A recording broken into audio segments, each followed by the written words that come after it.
जीव क्यों अशांत है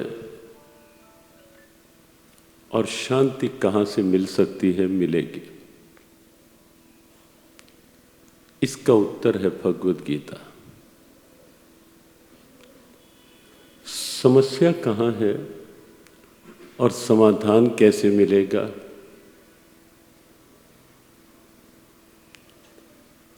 इसकी एक प्रकट व्यवहारिक दिव्यता है भगवद गीता।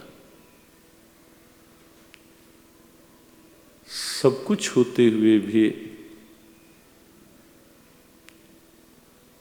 क्यों मन बेचैन रहता है?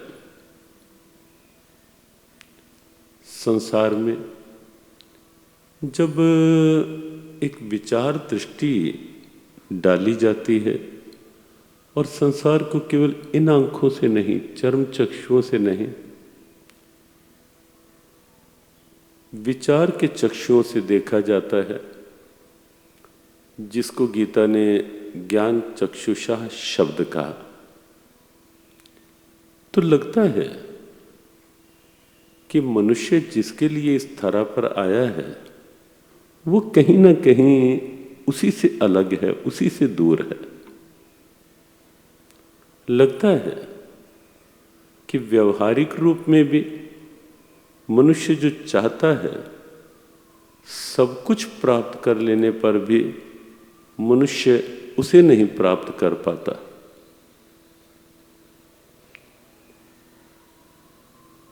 जिसके पास कुछ कमी है वो भी कहीं ना कहीं टेंशन, तनाव, दबाव में दिखाई देता है। और ऐसा नहीं है कि जिसके पास बहुत कुछ है लौकिक रूप में, सांसारिक रूप में, वो बहुत प्रफुल्लित दिखाई दे रहा हो, केवल उस आधार पर कि मेरे पास तो संसार की सब प्रकार की संपदा, साधन, सुविधाएं हैं। प्रफुल्लित अवस्था या आह्लादित अवस्था वहां भी दिखाई नहीं देती। तो लगता है कि फिर मनुष्य जिस शांति को चाहता है जब वही नहीं है तो है ही क्या? आप यदि कल्पना करें कि बाह्य रूप में बहुत कुछ हो, बहुत कुछ, सुंदर भवन, हर प्रकार की सुविधाएं, सब प्रकार के साधन, सब कुछ हो,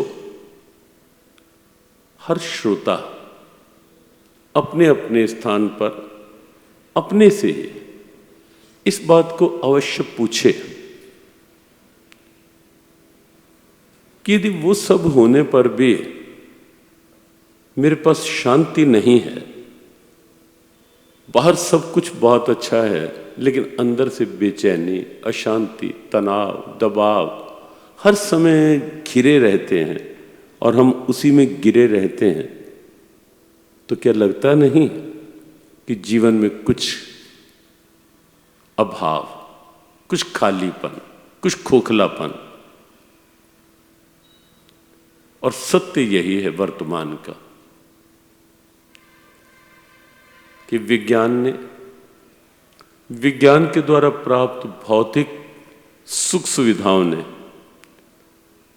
बाह्य रूप में बहुत विकास, बहुत विस्तार किया है, लेकिन यदि विचार दृष्टि से देखेंगे तो कहीं ना कहीं अंदर एक खालीपन, एक खोखलापन आया है। मनुष्य अंदर से भरा हुआ नहीं दिखाई देता, और भरा हुआ दिखता भी है तो कहीं चिंताओं से, कहीं ईगो से, कहीं जेलस, अहम, ईर्ष्या, द्वेष, कहीं ना कहीं मनुष्य उससे भरा हुआ दिखाई देता है अंदर से। और आप विश्वास कर लो अभी शब्दों पर और फिर अपने आप को स्वयं देख करके कि जब तक मनुष्य अंदर से इन वृत्तियों से, विकारों से भरा हुआ दिख रहेगा तब तक अंदर से खाली होता रहेगा। कि बहुत स्पष्ट सत्य है सृष्टि का, जीवन का, कि अंदर जब तक ये वृत्तियां विकार हैं, ये बिल्कुल वही काम करते हैं जो लकड़ी में लगा हुआ एक दीमक जो काम करता है। अंदर अहम को पाल करके, अंदर ईगो भर करके, अंदर ईर्ष्या द्वेष आवेश भर करके, कौन है जो ये कह पाए कि इस सब को अंदर रख करके मैंने शांति प्राप्त कर ली, मेरा मन शांत भी है? नहीं हो सकता, संभव ही नहीं। तो फिर करें क्या? समाधान क्या है? उत्तर क्या है? उत्तर है श्रीमद् भगवद गीता। इन्हीं प्रश्नों का उत्तर है गीता। और इसीलिए महात्मा गांधी ने भगवद गीता को बुक ऑफ आंसर्स कहा, उत्तरों की पुस्तक। भगवद गीता के लिए महात्मा गांधी ने जो एक शब्द प्रयोग किया कि भगवद गीता क्या है? उत्तर की, अर्थात आंसर्स की बुक है, जो कहीं ना कहीं अनुत्तरित प्रश्न, अनआंसर्ड क्वेश्चंस, कहीं ना कहीं उलझे हुए प्रश्न, कहीं ना कहीं अंदर की उलझी हुई गुत्थियां, ग्रंथियां, उनका उत्तर है श्रीमद् भगवद गीता।